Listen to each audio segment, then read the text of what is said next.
let's say we want to try it this way. I'm going to show you how to do this. Then I'll show you the other way. We would have face to face, line it up, skipping the salvage part. Take it from this top edge down to a lower edge, and you would mark it. You would sew on this marked line. I'm not marking it because I want to show you the other way. All right, we'll make a crease so you can see where the marked line would be. Okay. Fold it back over.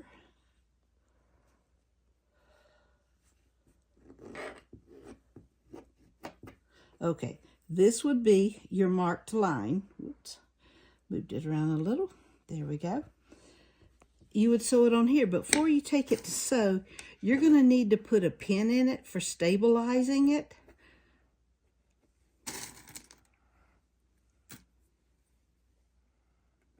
So if we don't want to do a crease, we do the mark, or we can actually do both and sew on the mark. That's true. Sew on the mark. All right, now let's pretend we've we've sewn. So now we're going to use a pin to imitate the stitches.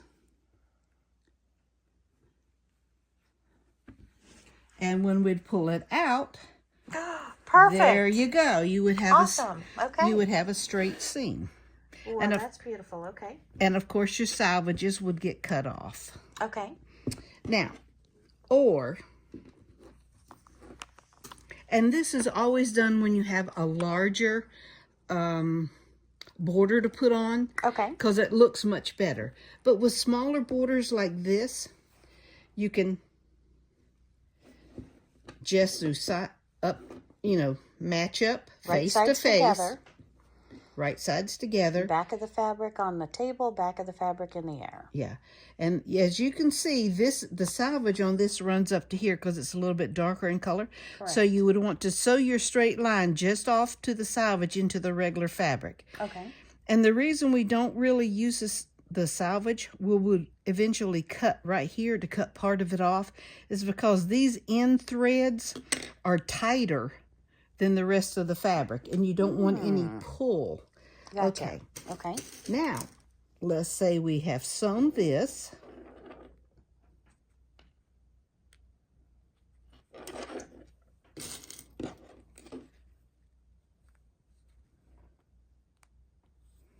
Okay. That's surely not a straight line, would it? There we go. A little bit straighter anyway. Okay. And then you would pull it.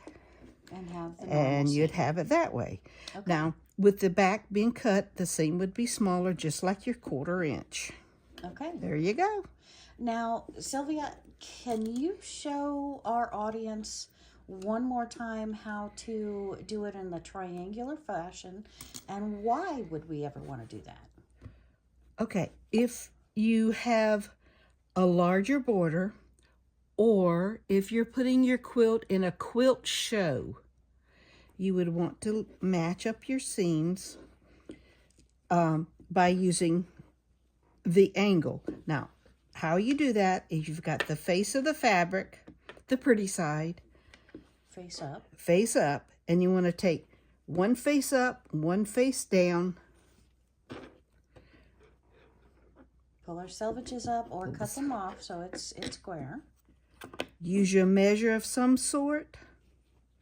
From the top corner where the fabric touches here to where the fabric touches here, draw you a line.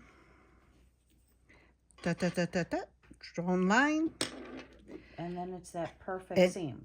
Now. And you would pin both sides, sew, and then when you pull it apart, you've got your perfect seam. Of course, you'd cut off the top salvage, and you can cut off this salvage.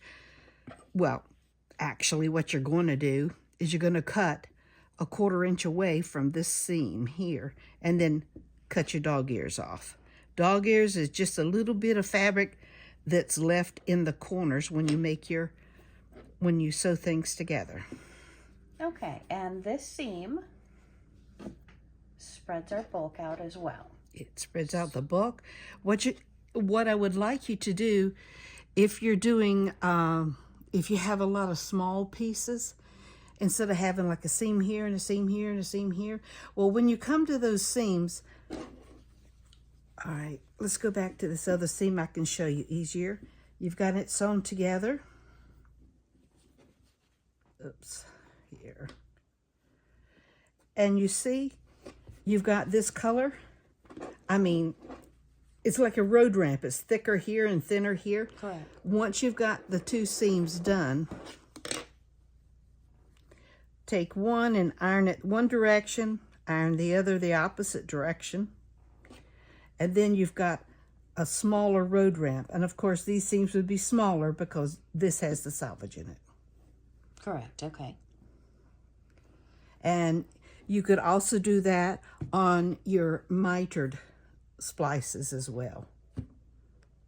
Okay, well, thank you for that very much. So if we're going to enter our quilt into as a show quilt, we would want to use the triangle or The angle. angle cut and stitches, and we just put like faces together, one across, one down, making sure we've trimmed off our selvage or that we have our selvage above and beyond that piece. We use a ruler and make sure we mark it so on the line, and we have our perfect show corners.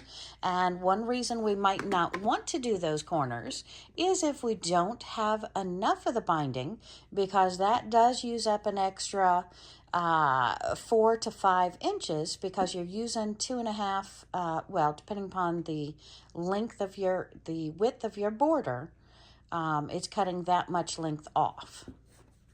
But it's making our seams smaller in one area, giving us less bulk.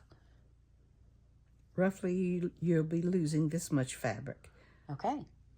So we're looking at, 2.5 inches on each side. So that's a good 4 to 5 inches of fabric for the overall strip.